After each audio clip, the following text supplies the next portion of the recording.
Goeiedag, disciples van Jesus Christus. Ek groet julle opnuut weer in die naam van Jesus Christus en ek gaan in hierdie video les nommer 10 met u behandel. En die opskrif of die titel van hierdie les is die verborgenheid en heiligheid per nasie, volk en taal. Dit is nogal vir my vreesaanjaend, want die Here dit sopas die goeie vir my geopenbaar en vir my gewys in die skrif. Maar gaan dit met die deel, en ek is braaf genoeg om op hom te vertrou, dat dit wat hy my gedeel het, dat ek dit aan u sal kan oordra.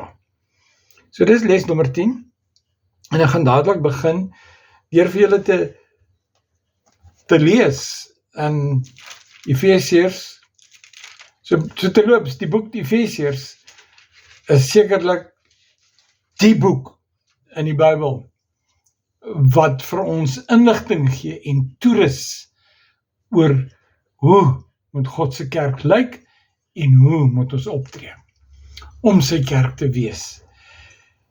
En ek het nou net hierdie konneksie gemaak van wat die Here vir my gewys het. Ek soek rond hier in Openbaring 4, 5 en ja, Openbaring 4 en 5. Ek soek na inligting daar om vir my goedjies te verduidelik en duidelik te maak, sodat ek, wanneer ek met u praat, dat dit duidelik vir my sal wees, dat ek nie 'n onduidelike klank sal maak, soos 'n simbaal wat nie helder is nie, of soos 'n trompet wat nie 'n helder geluid en 'n korrekte boodskap oordra nie.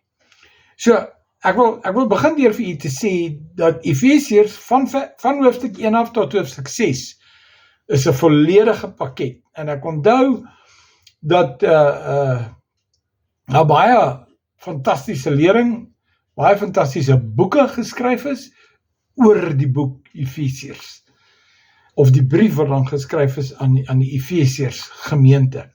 Maar dit sluit aan by Openbaring, want jy weet toch nou, die wat die Openbaring nou al goed bestudeer het, jy weet dat daar is 7 gemeentes wat elkeen 'n brief gekry het, 'n boodskap gekry het. Die eerste brief is aan Efese. Hallo, wie is Efese? Waar is Efese? Dis waar die Efesiërs gebly het. En die boek, wat 'n brief was aan die Efesiërs deur die Heilige Gees, soos geskryf deur Paulus, is die hele brief Efesiërs, of die boek Efesiërs, van 1 tot 6. En weet jy, dit is interessant, die Here wys my nou net, dat Openbaring 1 tot 5 gaan oor die kerk van Jesus Christus. Eintlik het ek altyd gedink, die kerk van Jesus Christus gaan net van Openbaring 1 tot aan die einde van Openbaring 3.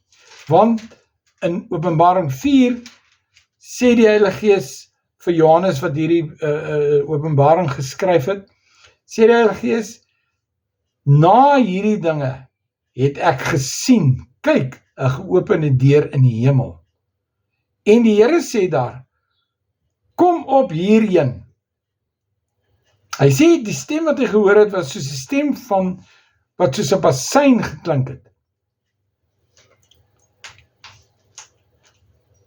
En ek het nou net gepraat oor 'n trompet en 'n simbaal en 'n bassein, wat 'n suiwer klank moet gee.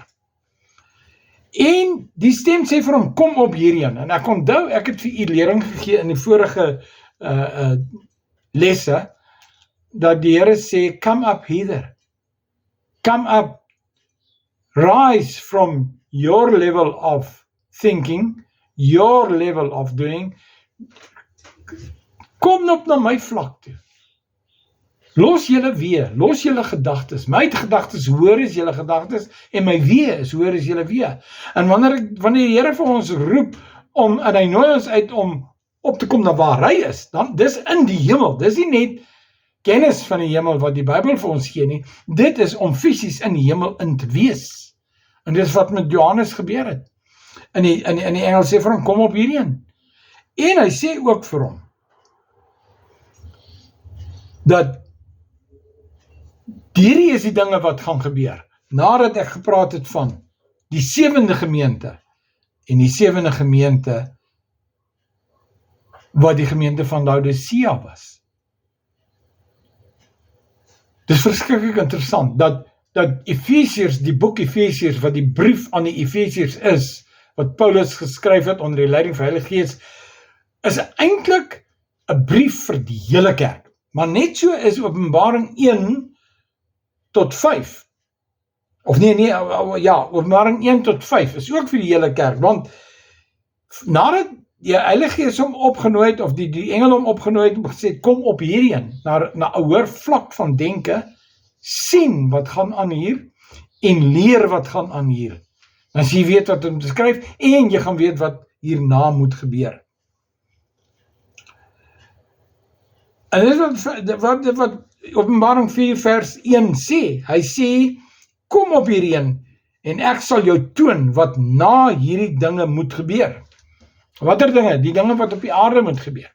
En nou moet jy verstaan dat van Openbaring 6 af, begin die seels, gaan oor die seels wat oopgemaak word.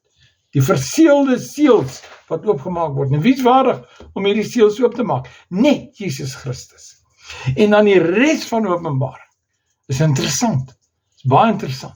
Maar die res van Openbaring praat eintlik van die kerk, wat in die verdrukking ingaan, en hy praat van al die goede wat ons eintlik nou al begin beleef. En ons staan eintlik nie net in die openbaringe van Jesus Christus nie, ons beleef het. Ons is sy liggaam. Ons is sy bruid, wat nou begin dinge beleef, wat hier so geskrywe staan.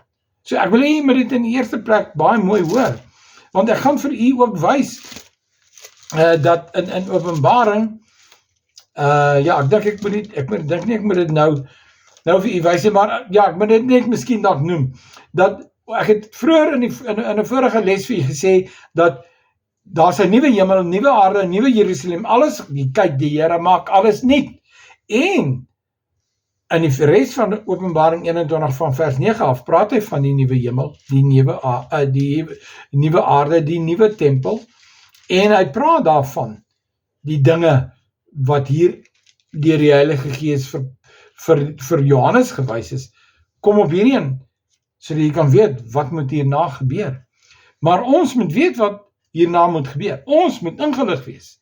Want solank as die kerk op die aarde is, kan die antichrist niks doen nie. Dit hou hom tee, sê die woord. Maar ons moet toegerus wees, ons moet weet waarvan ons praat. Ons moet God se woord ken. Dit moet aan ons geopenbaar word. Ek wil die klem lê op Openbaring, want die laaste boek is die openbaring, nie van net sommer openbaring nie, dis die openbaring van Jesus Christus. Dit begin so, die eerste lyntjie, die eerste sin van Openbaring, praat van die openbaring van Jesus Christus. Nou kom ons gaan nou terug na Efesiërs toe.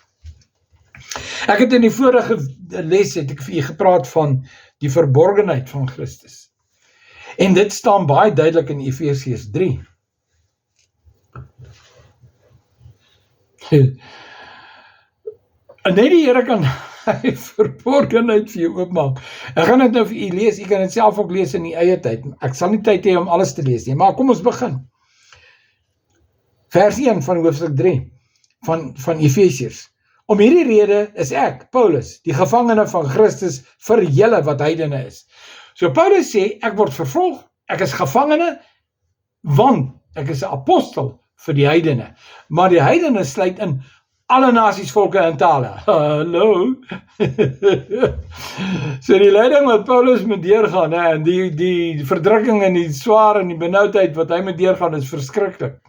Maar dit het so baie met my gepraat vandag, dit het vir my klomp goed in my eie lewe verklaar, want die Here sê vir my, jy is een van die laaste apostels wat staan, en nou weet ek hoekom ek en Wilma amper verdrink het, en ons het 'n hele paar minute gedryf, ons is besig om te sink en te verdrink, ons het water begin sluk, tot die Here sê, draai op julle rug, en float, en roei stadig, en rus, en roei net stadig, moenie veg teen die ribwave wat julle insleep nie.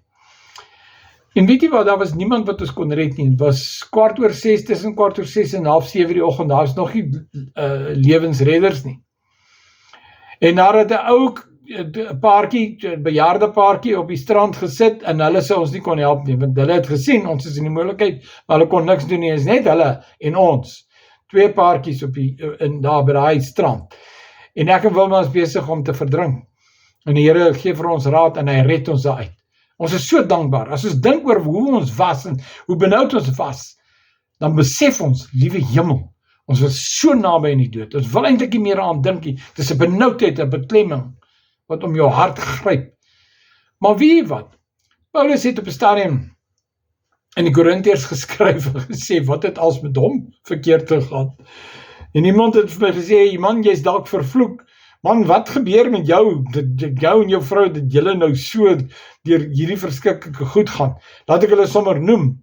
Op daai selfde dag, wat ons amper verdrink het mense ons om een of ander rede, wat ons nie verklaar nie, en was demonies natuurlik, het mense ons sleg behandel. Het mense ons verstoot, verdruk, en letterlik verdruk, dat hulle het so op ons skote kom sit, dat ons moes ons handdoeke en goed, en sambreel vat, op 'n ander plek gaan sit. En dan het daar ander mense van ander nasies, volke en tale, daar 'n verskriklike gelawaai opgeskop, en ons so, want daar waar ons gaan sit het, om net uit die verdrukking uit te kom, van die fisiese verdrukking van die mense, wat ons totaal verdruk het, en ons sig van die see, wat heeltemal verdoesel het. Toe gaan sit ons maar daar, waar jy in geval nie eintlik die see kan sien nie, maar toe is daar ander nasie volketaal, wat ons so verskree en so sleg behandel, ek weet nie om het vir julle te sê nie. Klim later in die kar en ons gaan huis toe, en toe gebeur daar met ons goede daar by die huis waar ons gekom het, wat vir ons verskriklik sleg was, en soveel so dat ons opgepak het, en ek dink dit is 9 uur die aand in ons kar gespring het, en daarvandaan af gery het, en toe het ons seun Jacques en ter my, ons skoondogter ter my, het toe vir ons ontvang, dat ons daar kon slaap. En toe die volgende dag, het ons die Saterdag het ons die pad gevat, rustig huis toe gery in Pretoria. Maar ek wil vir u sê, korana, en toe gaan ons Bramford toe, want ons is ek en Wilma is albei in Bramford gebore, skool gegaan, gematrikuleer, en ons het eintlik vir mekaar bedoel, maar ons het mekaar gemis, en ek vat al die blame daarvoor. Maar wat ek vir julle wil vertel is, ons wou toe gaan kyk na ons ouers se grafte, ons albei se ouers, albei pare is daar begrawe, my familie is daar begrawe, en lank so die kort te maak, terwyl ons daar na hierdie goed te kyk, saam met my neef en sy vriendin, toe word ons aangeval deur bye, en ek het oor die 400 bysteke gehad, ek was byna dood. Wilma het oor die 150 gehad, nee. Sy was byna dood, en my neef het ook oor die 400, en hy is 84 jaar oud, en hy het oor die 400 bysteke gehad. Ons is almal daar in die hospitaal in Bloemfontein geland op die eind, en ons is verskriklik gejaag om daar uit te kom, en die Here het ons bewaar op die pad, en die Here het ons uit die hospitaal laat uitkom, en ons het oorleef. En weet jy wat, kort daarna, het ek gesit op my bed in die huis, en die weer het agter die huis op 'n boom geslaan, en deur die sisteme, die elektroniese sisteme, die elektrisiteit, sowel as die wifi goede, ek het my foon in my hand gesit, en ek het iets gesoek op my foon, en het was op die charger, en daai krag slaan, die weerlig slaan, deur my lyf, deur albei my hande, deur my hele lyf, deur albei my bene, ek voel hoe die krag deur my voete gaan in die grond in. En daai hele proses het die foon uit my hand geruk, dat hy daar val, afgeruk van die kabel wat die charger op is. En weet jy wat? Baie mense het ons so snaaks aan gekyk en sê, dat is iets fout met julle. Weet jy wat, dat Paulus het 'n dag en 'n nag alleen, sonder iemand rondom hom, dag en 'n nag alleen op die see gedrywe. Die hele dag. Ons het maar, kon sê, 5 of 10 minute op die see gedryf, ons was in angs, soos die see ons wil insleep. Hoe moes Paulus gevoel het om 'n dag en 'n nag? Weet jy hoe voel het om in 'n nag, 'n hele nag, te dryf in die see? En nog as haie. En ek wil hê, jy moet verstaan, ek voel vandag baie goed. Weet jy dat Martin Luther ook die weer geslaan was, toe hy begin met sy taak en missie waarvoor die Here hom geroep het vir reformatie van die kerk. Hy is gestaan, hy is uitgeslaan dat hy lê langs die pad. Terwyl hy op pad was, na iemand toe, wat hom sou help om in sy bediening in te kom, om die reformatie te kon doen. So ek wil vir julle sê, broers en susters, weet jy wat? God se weë is nie ons weë nie. En as God jou wil gebruik, en die duiwel wil jou uithaal, dan sal God jou bewaar. Maar jy moet seker maak, jy is op God se pad. En ek wil dan vandag vir u sê, dat die volgende goed wat ek met u gaan behandel, gaan u dalk, soos die 70 disciples van Jesus al weggegaan het, gaan u dalk van my af ook weggaan. Want dit wat ek u gaan vertel, was vir my ook vreemd. En Christus het dit aan my geopenbaar. En ek het nou net openbaring gekry wat asemrowend is. Maar ek sal dit vir u verder lees, uit Efesiërs 3 en uit Efesiërs 6. Ek het klaar die konneksie gemaak met openbaring. So ek gaan nou net die res doen in die volgende les. Ek praat dan in die volgende les met u. Tot dan, groet ek u in die naam van Jesus.